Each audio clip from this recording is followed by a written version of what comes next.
Here's the thing about picking fights. You better be able to back it up. If not, be prepared for an onslaught of insults. Just ask the Americans. Their president has been picking fights with Canada and Europe, but his country has been humbled by eggs. That's right.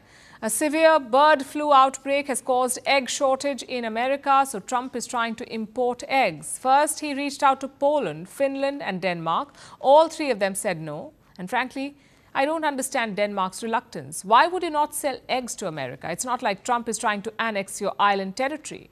The internet is having a blast with America's egg plight. Take a look.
In a strategic move to address the outbreak of avian flu, the United States has almost doubled its imports of eggs from Brazil.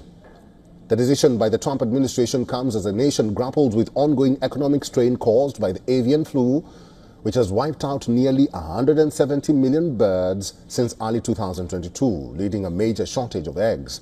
In February, egg prices have shot up by 53.6% before cooling down a bit in March. But the shortage continues to fuel food inflation. The Trump administration in February also announced a $1 billion package to lower egg prices and help farmers to prevent further outbreak of the virus and research vaccine options.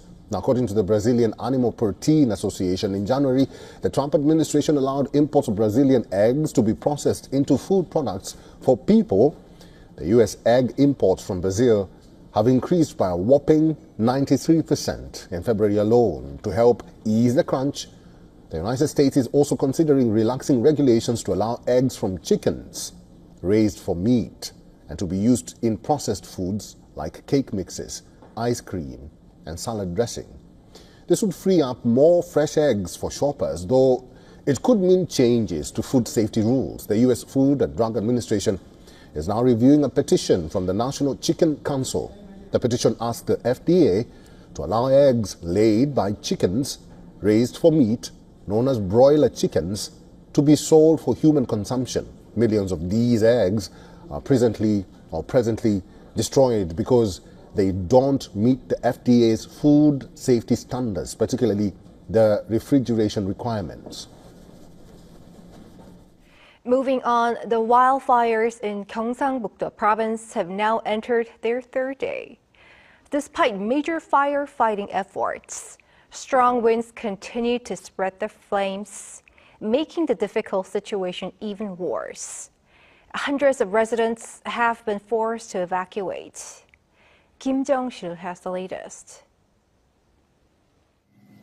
The wildfires in Uiseong-gun County, Gyeongsang-buk-do province are now in their third day.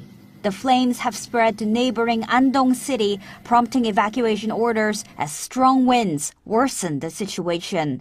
The containment rate has dropped from 71% at noon on Monday to just 65% by 3 p.m. Wind gusts reaching over 125 kilometers per hour have worsened the situation as the flames spread rapidly. As of Monday afternoon, over 110 buildings, including homes and warehouses, have been destroyed in Uiseong, along with 90 hectares of crops. More than 1,700 evacuees have sought shelter in local facilities, with the number expected to rise. Firefighting helicopters are working continuously, but with stronger winds and nightfall approaching, containment remains a challenge. On the day of his reinstatement, Acting President and Prime Minister Han Duck-soo visited the Wildfire Command Center and shelters in Uiseong to support displaced residents. He stressed the importance of protecting firefighting personnel and ensuring aid for affected communities, including housing and financial assistance. At least 27 locations nationwide are being affected by simultaneous wildfires that broke out over the weekend. 4 firefighting personnel have lost their lives while battling the flames in southern Gyeongsang-namdo province. Officials are urging residents to stay informed and evacuate when instructed. Kim Jong-sil, Arirang News. Well, in Crockett, family members and friends of Teresa Murillo gathered Saturday for a balloon release tribute. The 31-year-old woman was shot and killed in her apartment on March 9th. Investigators say 36-year-old Vincent Jamal Thomas was charged with her murder. He remains behind bars on a $1 million bond.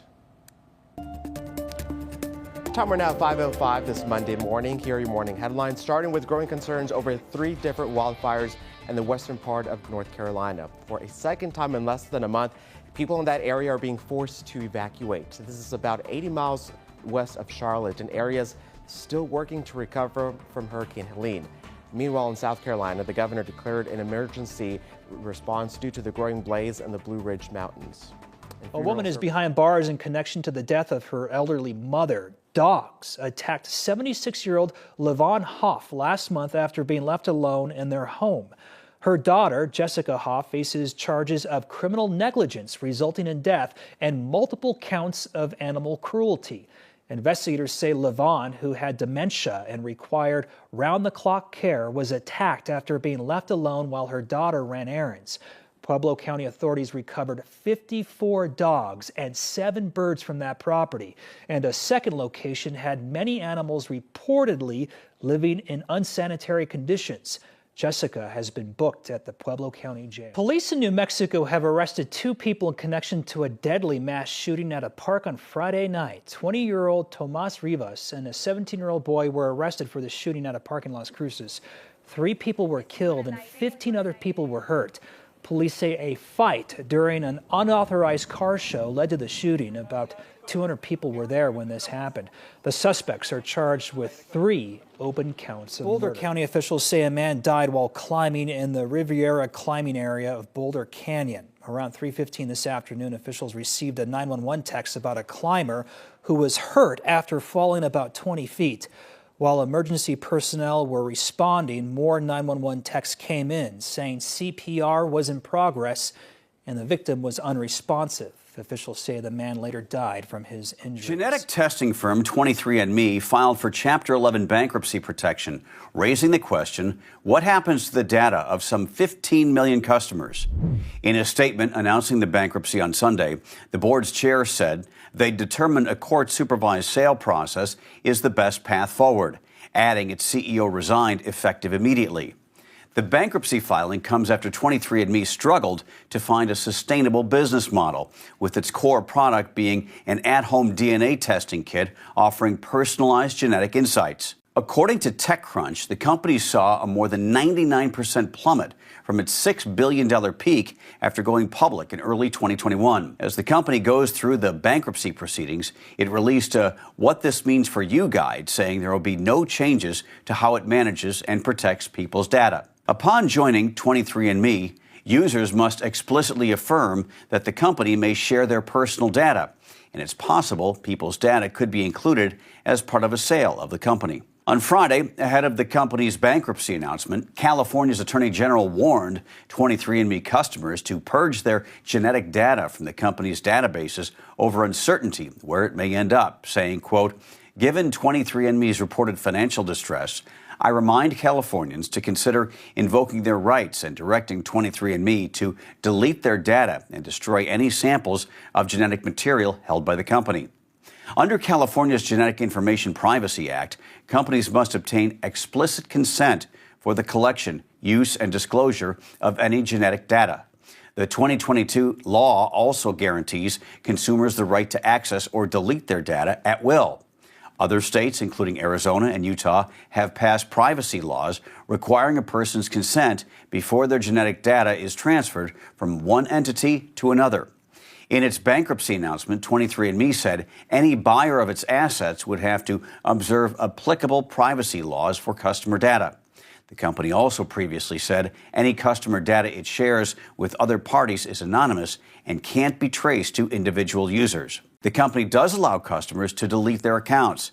To do that, log into your account and go to Settings, click on 23andMe Data, then View and Delete Data to submit a request.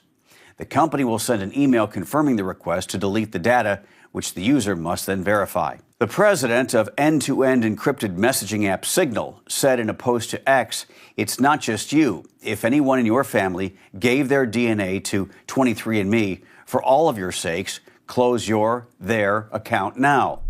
23andMe said it will continue operating while the bankruptcy court facilitates the sale process. If granted approval, the company would solicit bids from potential acquirers over a 45-day period and potentially conduct an auction. The Steve on Your Side team has a recall alert for you to be aware of. About 46,000 Tesla Cybertruck vehicles are being recalled. Yeah, this is according to the National Highway Traffic Safety Administration. It's because the stainless steel exterior trim panel can detach and fall off the truck, causing a potential road hazard. The recall is for Cybertrucks built between November of 2023 and last month. Owners of affected vehicles can have the rail assembly repaired at no cost. The FBI is warning the public to be on high alert near Tesla dealerships as violent attacks on the company's vehicles and properties ramp up. The warning comes after multiple facilities were targeted in recent months, with individuals setting fire to charging stations, vehicles, and vandalizing Tesla showrooms. The FBI says the public should exercise vigilance and to look out for suspicious activity, calling on citizens to report any violence to authorities immediately. The attacks began in January in response to CEO Elon Musk's involvement with Doge and the department's efforts to downsize the federal government. Now, activists are planning a Tesla takedown global day of action this Saturday, March 29th, with organizers saying this is a peaceful protest movement and they oppose violence, vandalism, and destruction. Instead, encouraging people to sell their Teslas, dump their stock, and join the picket lines.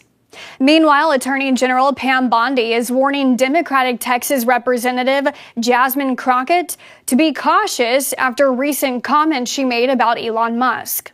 I am truly here for very selfish reasons. Starting with on March 29th, it's my birthday. And all I want to see happen on my birthday is for Elon to be taken down. Yes. She is an elected public official, and so she needs to tread very carefully because nothing will happen to Elon Musk, and we're going to fight to protect all of the Tesla owners throughout this country, and it's just basic safety. Once again, domestic terrorism is going to come to a stop in our country. Crockett is now reiterating her comments were not about violence. It's ridiculous that I even have to say something like that, but because they are trying to twist our words, one of the things that I told people to do is make sure you are adhering to the laws in your area. Make sure you know what it looks like to protest and to be able to raise your voices and to exercise your constitutional right to free speech. I have never promoted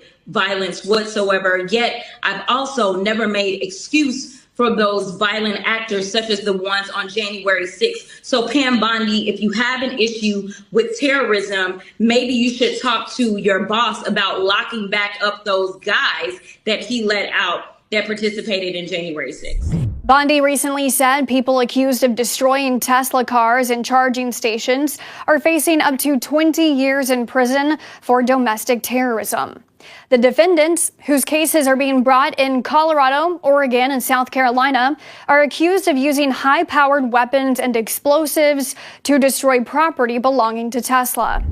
In another incident in Florida, a man was arrested after the Palm Beach County Sheriff's Office said he drove a car at a slow rate of speed into a group of protesters at a Tesla dealership Friday. No one was hurt. The suspect faces a felony assault charge.